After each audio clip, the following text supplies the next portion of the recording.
It's clear that the child can gather and master the anxiolytic tools by interacting with the fear. This is first. Second, the child learns over time to understand the anxiety conceptually. Although, as long as the children are protected by the primary psychosis, they will not feel the anxiety mentally. They learn the anxiety and how to deal with it from the people around them. A child notices the anxiety of the closest people very early. Often, even infants can not only notice such anxiety states of their relatives, but they even try to find a remedy by sending a radiant smile. Are these not the first attempts to develop an anti anxiety strategy? And how does an infant know that the best way to deal with the anxiety is by smiling? Because it experiences the salutary effect of the smile, of its parents, of its guardians, when the child feels the fear itself. Yes, yes, the anti-anxiety tools are largely the heritage that we receive already in our earliest childhood from our parents, caregivers, and the entire environment. Later on, everyone develops and enriches this heritage in the communication with the environment. And so, in the childhood, without even knowing what the anxiety is, we nevertheless prepare anxiolytic tools that will become our weapon in the fight against the anxiety. When we grow out of the primary psychosis, and nothing will protect us from the anxiety except for our anxiety emotional intelligence.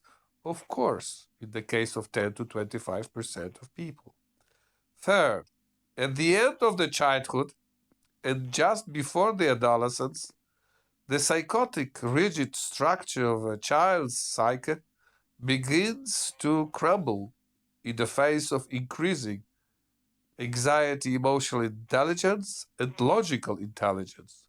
Especially the latter can no longer fit into the rigid and childish conceptual framework of the primary psychosis.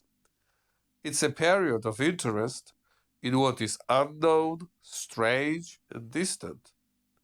A period of awareness with what is well known and familiar. Here is the answer to the question that has not been asked during my lectures of so far, but undoubtedly many of the listeners have already thought about it. The question is, why, from the beginning of my lectures, the thesis is maintained that the recovery from the primary psychosis occurs only in adolescence or later? As I have already started to explain, it's during the adolescence that the rigid psychotic structure of a child's psyche breaks in the face of a powerful force grown out of the acquired anxiety emotional intelligence and the inherited logical intelligence. The force that pushes the adolescent child beyond the well-known world and the surroundings. Then it's not about being safe, cozy, and full. It's about discovering the world. And we are moving into this world. And this is not a purely human phenomenon. I wrote about it in one of my earlier books. This happens in the vast majority of the mammals and bird species. The childhood ends with a big escape from home, from the nest, away from what is familiar. It doesn't have to be a physical escape. For humans, it can also be a mental escape, During adolescence, we lose attachment to the world that is close and familiar to us. We are attracted by the unknown, despite all the risks. Oh, yeah, the risk of failure. There is a risk of failure. Moreover, the failure, and again the failure are inevitable and even necessary. It's impossible to do well what you have never done before. So, how can one survive such a moment of life?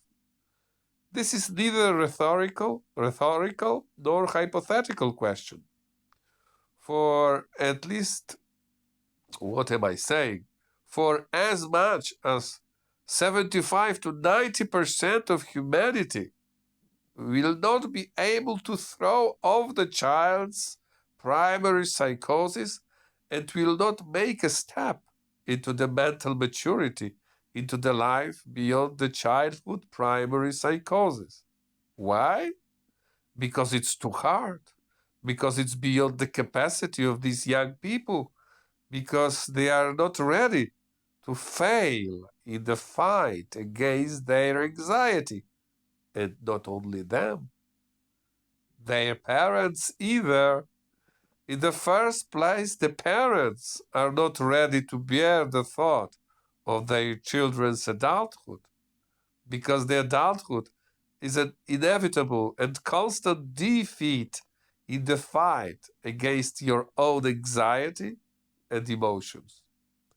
There is no other solution but to postpone this moment to an undefined future, the moment when their children will become mentally mature. But this is where the problem will be. For maturity cannot be planned or postponed, and the maturity does not come out of nothing, out of the power of any magical act or event, from moment to moment. One becomes mature day after day throughout all the childhood. And the exit from the primary psychosis takes place only once in the adolescence or a little bit later, when our genes trigger the impulse to leave the nest. If you don't fly out, then you will never fly out again, despite new deadlines set many times. But in order to fly out, you have to accumulate enough mental power throughout your childhood, because to recover from the primary psychosis, we need a sufficiently high anxiety emotional intelligence.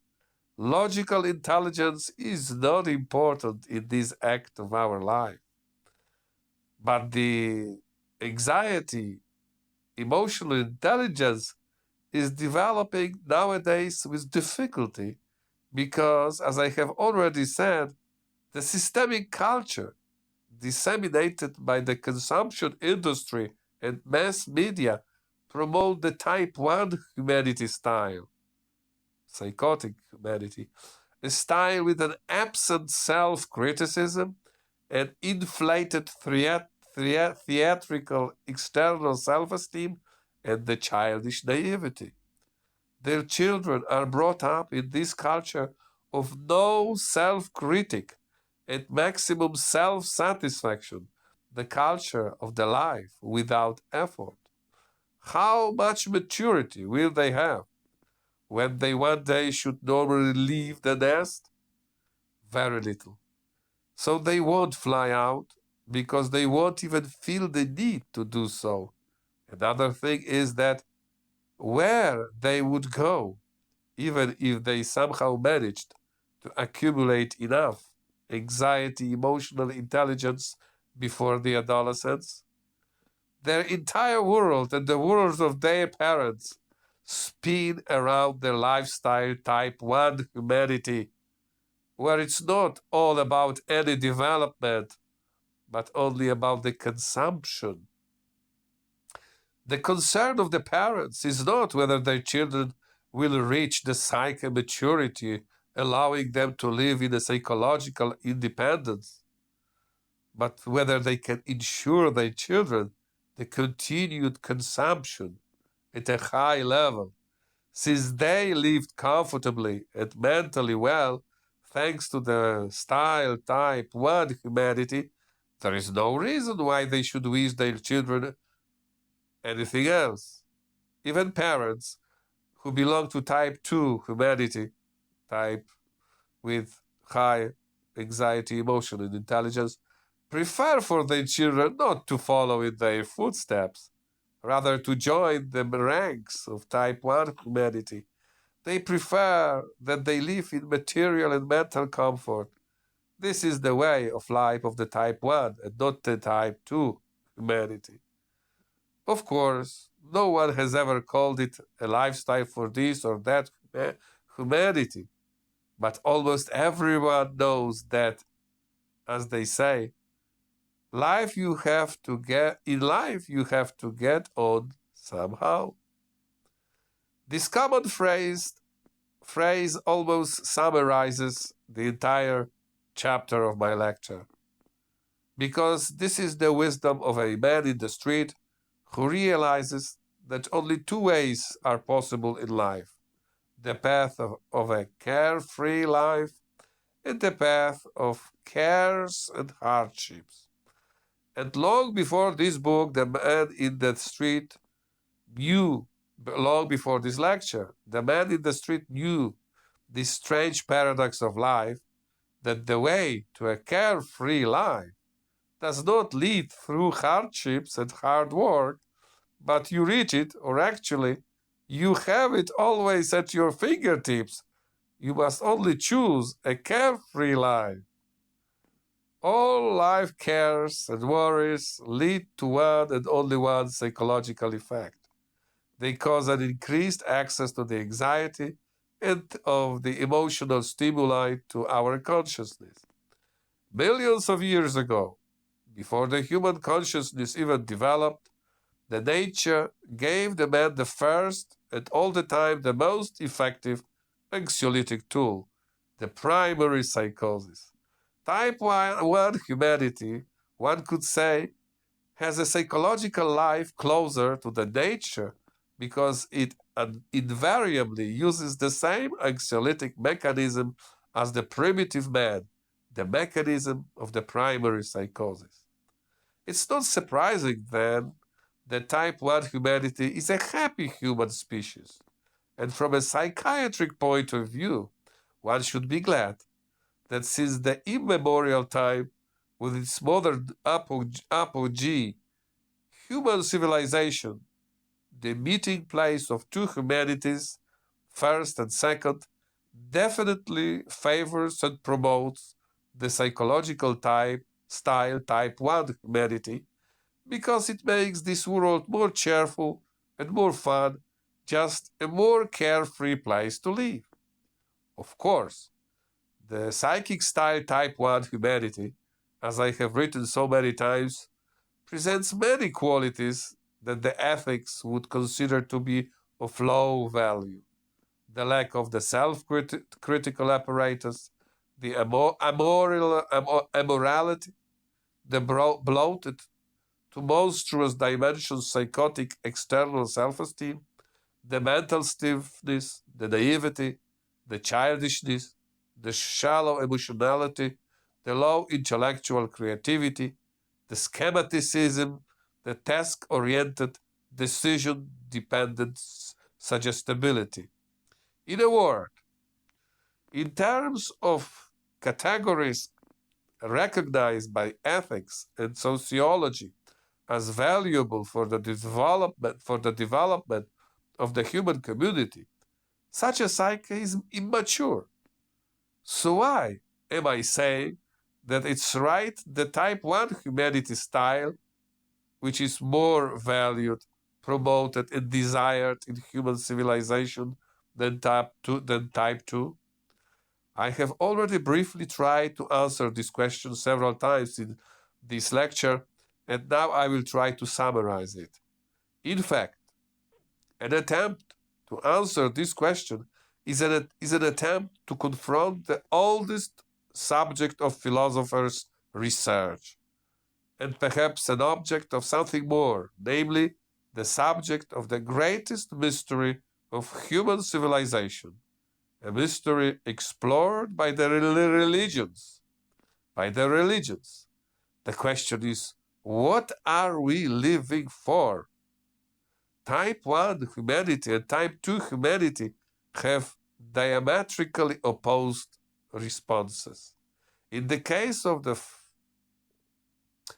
type 1 humanity, the goal of human life is a maximum of personal comfort, and this essentially means the possibility of unrestricted satisfaction of all physiological needs and the needs of inflated external self-esteem.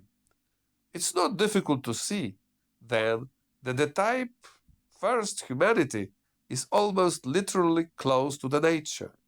The only thing that distinguishes it from animals is the sphere of indulgence in the striving to satisfy the needs of the exuberant, theatrical, external self-esteem. Typical only for the human species, nor not the whole species. It's worth noting that this psychotic striving to satisfy the external self-esteem is the highest in the hierarchy of needs and can even suppress or limit the fulfillment of lower rank needs, typically animal needs.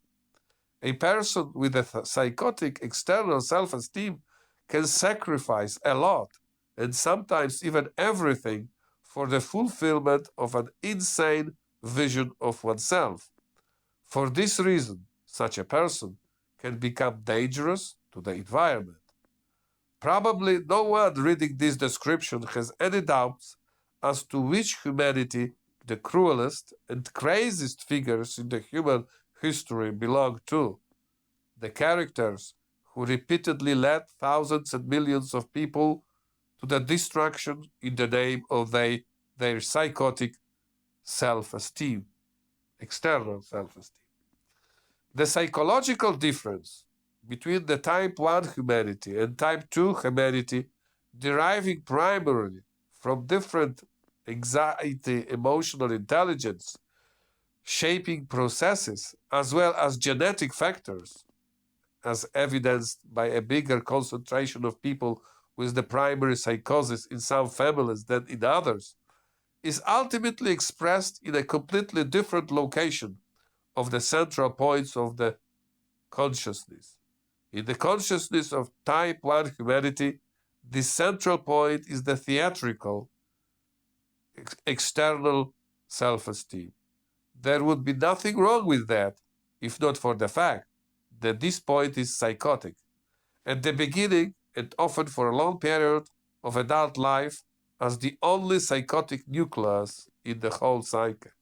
As I have already written and said many times before, the psychosis, regardless of its original extent, provokes always immediately the stiffening process of the whole psyche. And this is how a person with any kind of psychosis falls into its trap. Thank you.